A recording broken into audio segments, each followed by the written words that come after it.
డబ్బు, అనారోగ్యం, ఉద్యోగం, వ్యాపారం, అప్పులతో బాధపడుతున్నారా? మీకోసమే లాంచ్ యువర్ ఫ్యూచర్ ప్రోగ్రామ్.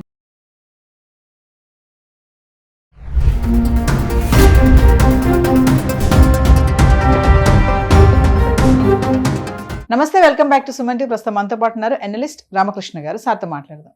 నమస్తే సార్. నమస్కారం అమ్మా.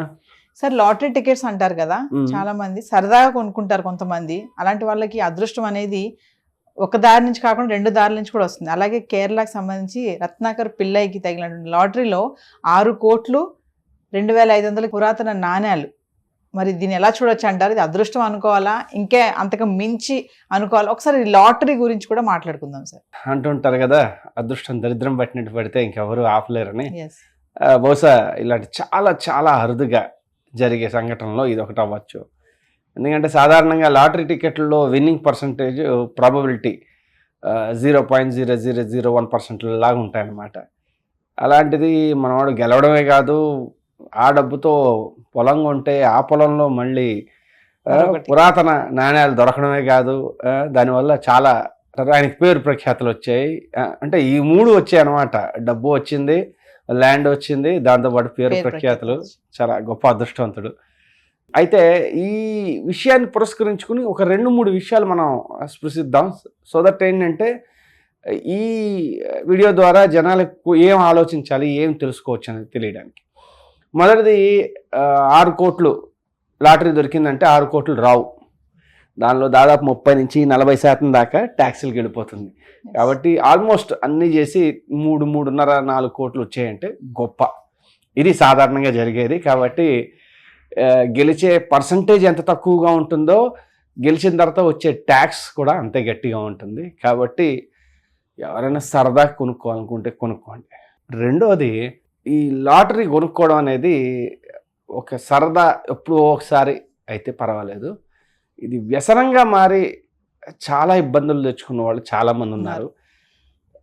కాబట్టి అది ఏది వ్యసనంగా అయితే మారకుండా ఉంటే మంచిదని నా ఉద్దేశం. కాబట్టి ఎవరైనా ఈ ప్రోగ్రాం ద్వారా మనం చెప్పాల్సింది ఏంటంటే, ఎవరైనా సరదాగా చేయాలనుకుంటే చేయండి, కానీ దీన్ని ఒక రెగ్యులర్గా ఉండే అలవాటు కింద మార్చుకోవద్దు.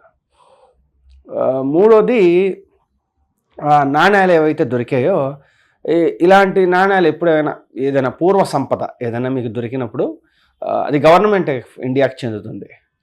కాబట్టి అతనికి ఏమీ రాదు.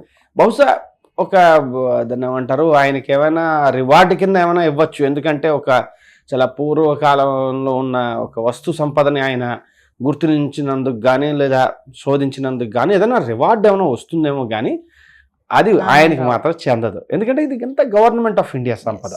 ఆర్కియలాజికల్ డిపార్ట్మెంట్ కానీ ఇంకా రకరకాల డిపార్ట్మెంట్స్ ఉంటాయి, ఆ డిపార్ట్మెంట్కి ఇవి చెందుతాయి. కాబట్టి అంటే వెంటనే మనం అబ్బా అనేసుకున్నప్పుడు ఏంటంటే, అబ్బా అనుకోండి, సంతోషమే, కాకపోతే ఇవి కూడా ఉంటాయి అని చెప్పడం అంతే.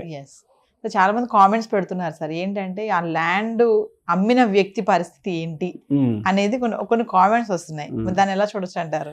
ఏమీ లేదండి, ల్యాండ్ అమ్మిన పరిస్థితి కోల్పోయింది ఏమైనా ఉంది అంటే అది కేవలం ఆ పేరు ప్రఖ్యాతలు కోల్పోయాడు. జనాలందరి మధ్యలో కెమెరాల ముందు నించుని ఇలా మాట్లాడుతూ ఉండడం, ఇది కోల్పోయాడు తప్ప ఇంకేమీ కోల్పోలే. అదే కాబట్టి మరీ ఏడవడానికి దారులు వెతుక్కోవాలనుకుంటే చాలా ఎక్కువగా ఏడవచ్చు, కానీ అది అవసరం లేదు. మీరు అన్నారు సార్, చాలా మంది లాటరీ టికెట్ విషయంలో మీరు ఇందాక ఒక మాట అన్నారు, అప్పులు చేసి మరీ కొనుక్కుంటారు, ఒకదానికి రాకపోతే మళ్ళీ కొనడం, మళ్ళీ ఇలాంటి మనం కొన్ని మూవీస్ లో కూడా చాలా వరకే చూసాం. ఆ పిచ్చి కూడా ఉంటుంది, అడిక్ట్ అయిపోతారు లాటరీ కూడా, అదొక వ్యసనం అనుకోవచ్చు కూడా. అలాంటి వాళ్ళకి ఏమైనా చెప్తారా మీరు దీన్ని బట్టి? ఏమీ లేదండి, చెప్పాను కదా, దాని గెలిచే అవకాశం ఎంత తక్కువ ఉంటుందంటే కోట్ల మందిలో ఒక లాటరీ టికెట్ తగులుతుంది. అందులోనూ బహుశా లక్కీ భాస్కర్ అనే సినిమా చూసిన వాళ్ళు అయితే వాళ్ళకి తెలుసు, కొన్నిసార్లు అది కూడా ఆల్రెడీ ఒక షామ్, అదొక స్కామ్లో నడుస్తూ ఉంటుంది. సో బ్లాక్ని వైట్ చేసే పద్ధతిలో చేస్తూ ఉంటారు, అది జరుగుతుంది, ఇది అందరికీ తెలిసిందే. కాబట్టి మీరేదో ఇది కొనేగానే మీకు వస్తుంది అనుకోవడం అది పిచ్చి ఆశ. అంతగా కావాలంటే ఒక పని చేయండి, కొంత డబ్బులు తీసుకెళ్ళి ఓ జ్యోతిష్యుడు, మంచి పేరున్న జ్యోతిష్యుడి దగ్గర పెట్టి ఆయనకి మీకు లాటరీ తగిలే యోగం ఉందో లేదో ముందు కనుక్కోండి.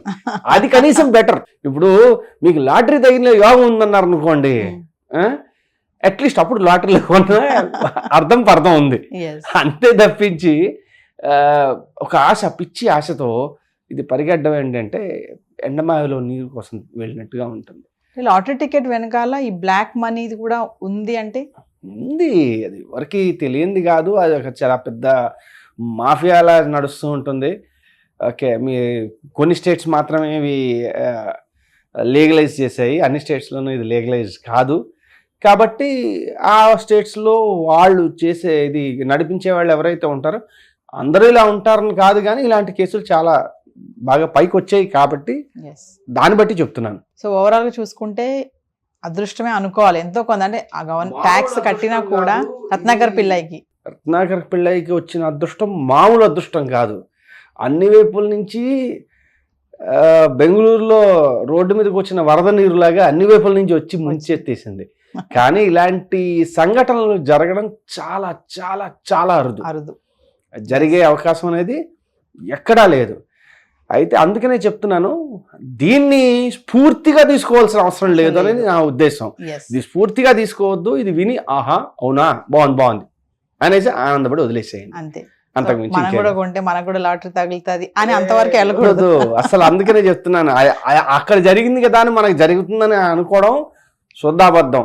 నా దగ్గర డబ్బులు ఉన్నాయి సరదా కొందాం అనుకుని కొనుక్కోండి, లేదు నేను దాన్ని ఏమంటారు బాగా అదృష్టం పరీక్షించుకుందాం అనుకుంటున్నాం, కనీసం మెజర్డ్గా ఉంటుంది, ఎక్కడో వెళ్ళి ఆ డబ్బుల్లో కొంత డబ్బులు జ్యోతిష్య దగ్గర పడేయండి, కనీసం అది తెలుస్తుంది. మీకు అది లేదనుకోండి అనవసరంగా ఎందుకు. బట్ ఏదేమైనా సరే అదృష్టం అనేది ఎప్పుడు ఎవరికి ఎలా వస్తుంది అనేది చెప్పలేము. Absolutely not. Thank you sir. ఓకేనమ్మా.